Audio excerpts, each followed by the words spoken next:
In the coming days, the Supreme Court is going to issue the long-awaited ruling. 9 justices will issue their opinions on whether President Obama's sweeping health care reform is actually going to stand. This is going to be a major moment for anybody who steps into this office and holds this office. It's not just the personal freedom of Americans to make healthcare choices, but it's also a major movement and major moment for the president. The president is going to have the opportunity that very few presidents really have, something really monumental. He'll be able to say he respects the court's decision or not, and the whole world will listen. He'll be able to show respect to a co-equal branch of government or not. He'll have the ability to tell the American people what comes next or not. So far, it is my belief that this president has failed this test when it comes to the Supreme Court. He has verbally attacked the Supreme Court for past decisions. He has mischaracterized their rulings. He has distorted, he has fumed, he has pouted. But when it comes to the Supreme Court, I do not believe this president has shown leadership. So we thought we would help the president out a little bit. I mean, I know he's taking our advice. We decided to help out his speechwriters. We did some research at GBTV, and it turns out that President Obama is not the first president who has sat behind this desk or been on this carpet and struggled with the Supreme Court. There were others. Thomas Jefferson was angered over the judicial review of laws passed by Congress, and he wrote, "My construction of the Constitution is very different." That was it. In 1974, if you remember right, I was a kid, but I remember seeing Richard Nixon in 1974 sitting right here. "It's important to know if your president is a crook. I'm not a crook." You remember that? His whole presidency, in effect, was destroyed by a Supreme Court ruling on the Watergate tapes. He said, "While I am, of course, disappointed, I respect and accept the court's decision." That was it. His presidency was in the balance. He resigned a few weeks later because of that decision. Is there anything more personal than that? Even Richard Nixon knew that there was a great tradition of presidents petitioning the court. And then even Richard Nixon knew that there was a greater tradition of them losing.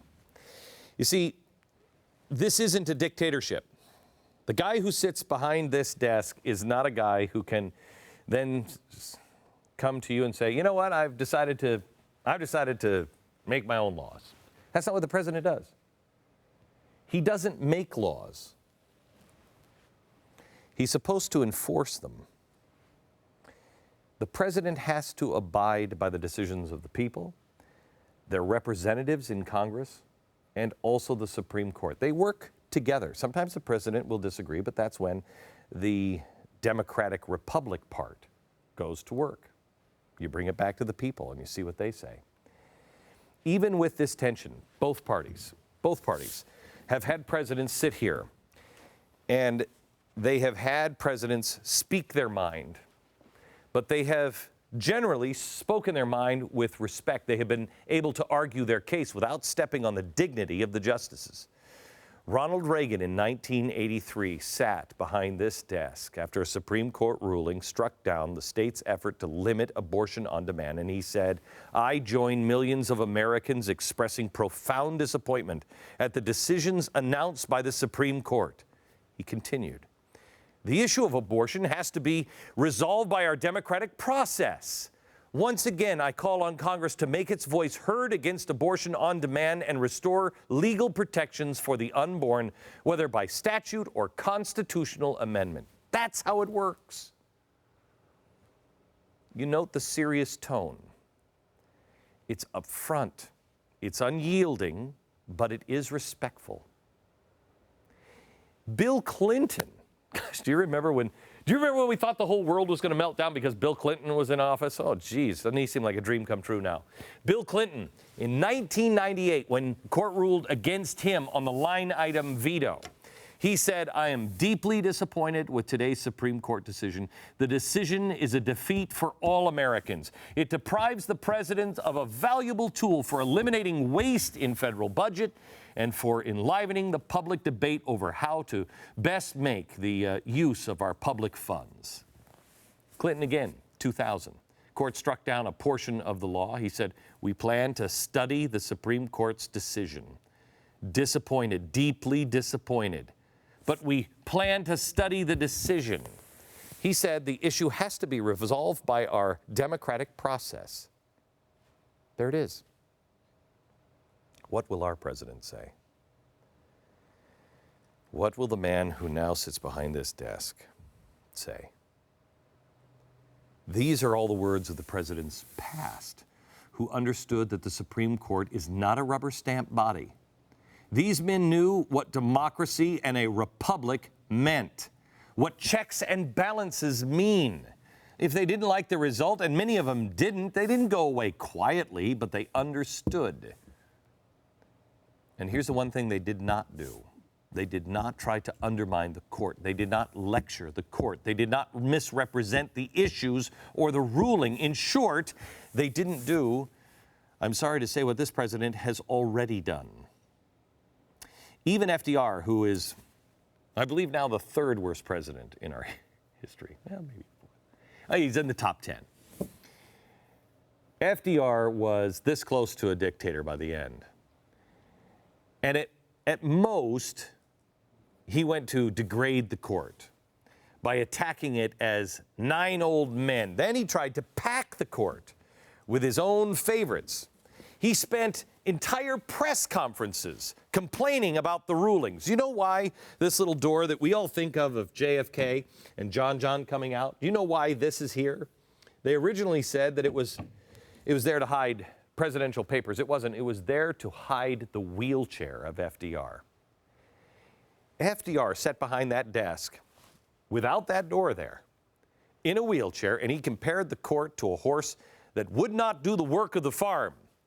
But even FDR understood that the Supreme Court has an important role to play in our democracy, a vital role.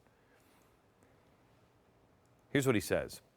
In some ways, it may be the best thing that ever happened to this country. For a long time, that such a decision has come from the Supreme Court because it clarifies the issue.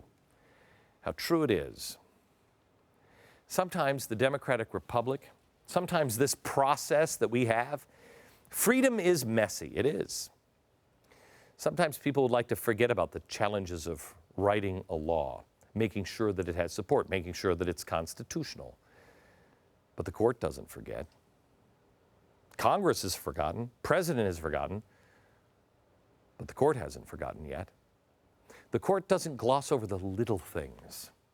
The court clarifies the issues and compares it to what they say our government can and cannot do according to the Constitution. That's it.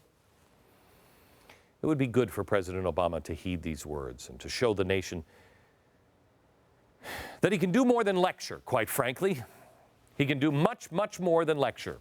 It would be great if the president could show this nation that the man who stands on this seal every day can do more than lecture, but he can also learn as well.